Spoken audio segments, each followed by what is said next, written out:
happening, everybody? I'm back. It's me, your resident supervillain, Mr. J. Washington, and I'm here with the Season 1, Episode 8 review of Stargirl in the DC Universe and the CW.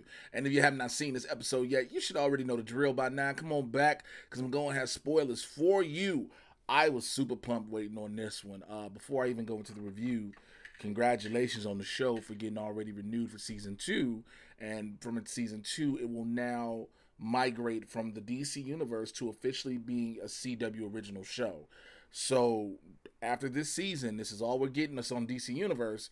It's going to CW. And a lot of people like myself are worried because with it being on the DC Universe, they seemingly gave it an HBO Max type budget. And hopefully, because of the CW, there is network restrictions and there are budgetary restrictions. Hopefully that does not change the value of what we've been seeing on television. Whereas when you had Supergirl, when it was originally on CBS, you saw the difference. You didn't really like the look, and the look enhanced when it went to the CW. But now you have something that is already even more enhanced than the CW, and now has to go down to the CW, if you would. I don't know. We'll see with that. But I just wanted to make sure I got that out first and foremost. I was excited about seeing this after seeing Courtney get her ass whooped by Cindy Berman, aka Shiv. And the way it started, I was kind of weirded out. I was like, what the hell is going on? And you see Pat speeding, like, I'm not going to go side by bit. You got Pat speeding down the road, crashing into a tree. And I was like, yo, is he under? Because when you look at it and you know that the kids are starting to develop their abilities, you're like, is he under control by Brainwave Henry Jr., you know what I'm saying, being told to crash to a tree? Is like this, is this something in the future of the episode that we see? But come to find out, he decided to make the car crash to a tree so he could call Courtney's mama and tell her they had an accident so he can justify those bruises and cuts, which she needed to, because that was an ass whooping Courtney took. That was a hellified ass whooping. And, you know, her being in the hospital and Pat being like, basically, yo, we need to tell your mama. You need to tell your mama. And Courtney like, look, don't tell my mama. And it was weird because for those who watching it with me, when she was like, don't tell my mother, it wasn't because my mother will be in danger. It was because my mama gonna take this away from me. That, first and foremost, is probably one of the best things I've heard. And here's why. Again, I always talk about common TV tropes and superhero tropes. And, you know, the biggest trope is don't let anyone find out your identity because your loved ones and those close to you will be at risk. She doesn't say that. She doesn't say my mama be in danger. She's like, yo, she'll take this away from me. Like, I ain't got shit, okay? All I got is the staff and this costume I made up in sewing class. Wasn't even in class. Just went in the classroom. And I thought that was unique and interesting. And because it was different. It was different. Low key, I'm waiting on Icicle Jordan to go ahead and shoot his shot at Courtney's mama. And Courtney's mama to have to be like, yo, what is you doing, fam? And then she end up losing her job because that's seemingly what's going to happen. It sounds messed up. I know it's one of those, again, that's a kind of a common trope and just real life trope, if you will. But you see Jordan having dinner with her at the hotel, right? Like, yo, they just having cool dinner. He like, yo, I gotta go. I gotta visit a friend. It seems real chill, right? But we've even seen the conversations previously, and the moment when he leaves, how he has this look like, maybe. Because remember, his son Cameron was like, yo, what about you being happy in the previous episode? Dude, go and see this VP of this corporation, one of the corporations that's responsible for his wife's death, and basically murders this mod. But in turn, you kind of learn something now. You learn what Project America is and why it's a thing. But more so, it's that the villain isn't really wrong. They're just going about it in the wrong way. You get what I'm saying? Project America is about making America cleaner and, you know, preventing all the pollutants and all these corporations that do negative shit. But they're willing to kill everybody to do it to make it in their own image. I.e. Thanos in Infinity War and Endgame, he wanted to murder half the population because the other half would flourish. You know what I'm saying? It's their idea initially isn't wrong, but the way they go about it is wrong. The fact that, they realize that Cindy is, a member of the ISA, well, a child of the ISA. They don't know whose child she is, but it's hilarious. Rick, like, yo, I'm just ready to fuck somebody up. Hey, bro, somebody need to remind him real quick. They like, yo, we need a plan, which is cool. I understand it telling him you need a plan because, of course, they had that issue before. Plans didn't happen. They just went in sporadically. Things went crazy. But nobody sat there and say, hey, bro, peep this. Unless this fight is 60 minutes exactly from the time you started, you're no good to us. This fight lasts 60 minutes and 2 seconds. 60 minutes and 1 second. You know what I'm saying? If you take this early and the fight don't start for 10 minutes till, you've only got 50 minutes worth of usefulness. Like, yeah, you're going to be strong in all them good things, but you just don't. So then they decide, Rick, Yolanda, Bev decide to go, check out Cindy's crib to figure out whose daughter she is. And then Pat show up, and they go, Pat and Beth trying to play adopted / stepfather daughter was amazing because they meet Bobby Berman, who is Cindy's stepmom. And if we remember in the previous episode, she's a clone. She's not even human, which even goes further when Beth puts on the Dr. Mid-Nite goggles and the goggles are trying to identify who she is and what she is, couldn't figure out either. However, she may be a clone, but she was willing to throw that ass at Pat real fast, which means is that another, again, common TV trope, whereas you have the lowly housewife who will throw herself at the repairman, the plumber, and stuff like that because she finds that sexy and she wants that attention because she doesn't get it from her husband. Whereas in this case, her husband isn't really even her husband. It's just a dude that made her, who's a dragon, who lives in the basement, who threatened the shit out of his daughter, said, "Don't make me take off my mask." And out of everything else that him and Cindy had been arguing about her being ready, and he even chastised, like, yo, that was your graduation suit. Like, you ain't even get through high school yet. You ain't supposed to put that on yet. Like, all the different things they yelled about, it wasn't, even on the previous episode, it wasn't until he said, "Don't make me take off my mask," and she was like, all right, I'm good, Pops. I'm gonna go this way. I don't need that stress in my life. Like, yo, you know what your father is under it. Also, speaking of, but yeah, Bobby Berman was trying to throw it at Pat. Pat was like, "Oh, yeah, look, appreciate you guys for taking the dishwasher. I gotta go get up out of here. I gotta have my booch. Yo, shouts out to Health Aid Kombucha. Y'all make some of the best kombucha I've had. This one is the maca berry. Keeping the digestive system good. This, the Pink Lady Apple, and the pomegranate are the best ones to me. Just want to say that. And Pat skedaddled up out of there. Also, Beth, with the glasses, she figures out, she goes in Courtney's room.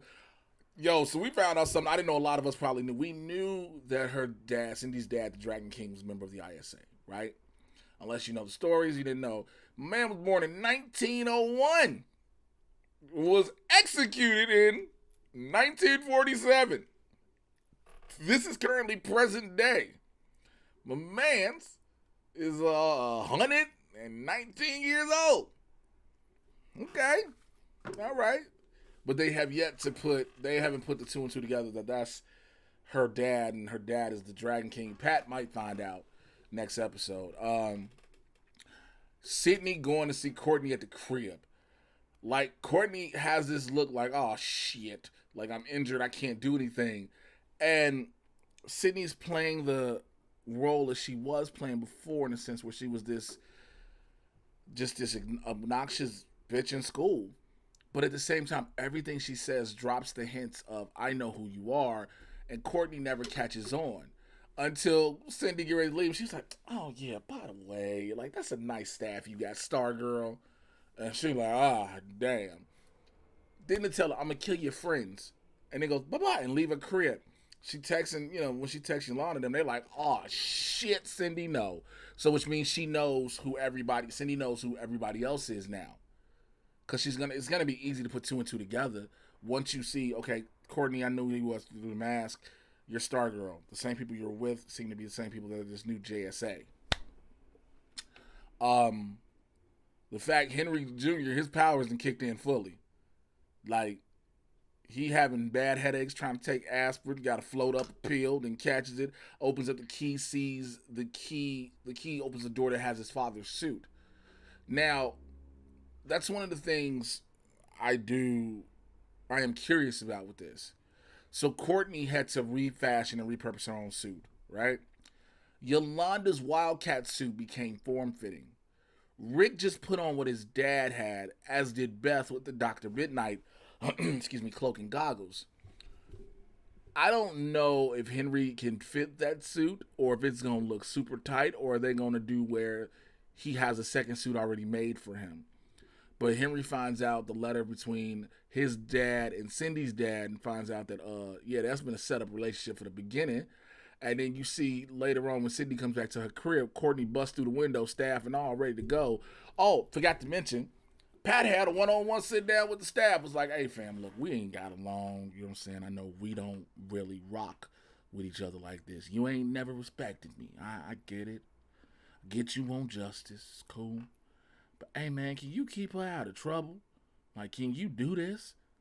Can you let me know you hear me? And the staff don't say nothing, just like, And as soon as he leaves, it lights up and acknowledges him. So it lets you know that the staff is going to do more to protect Courtney, which it tried to do when Courtney was about, after she found out Cindy was a Shiv, and that Shiv knew who Courtney really was. The staff wasn't going to let her go at first until she told her that Pat and them were in danger. I wonder, the one thing I've always wondered with the staff, it's, you assume what the staff is saying and what the staff means. Is there at any point where there becomes a relationship where you completely, the user of the staff completely knows what the staff is saying? Or there's a way where it's a telepathic bond in a sense? I guess that's the word I want to use. The fight, like I said, when Courtney busts in Cindy's room and all of it goes down, that is one of the things I'm hoping these fights, though they have had to have a level of CGI in them, of course, because of the details of what they're showing you. I've wanted to make sure, I hope that when this show migrates over to the CW, the level of fights we're getting doesn't change. The CW Arrowverse shows have had great fights, great choreography, even when it involves CGI. This is on a higher level, and I want it to stay of that caliber. I don't want it to change, because that fight with Cindy and Courtney was so dope. And then Henry pulls up, and then they both in his head and shit. And he just like, get the fuck out! And has a giant psychic wave, and it blows them both. And then Cindy gets snatched up by her daddy, because now she in that real trouble. They take her ass in the sewer like the Ninja Turtles.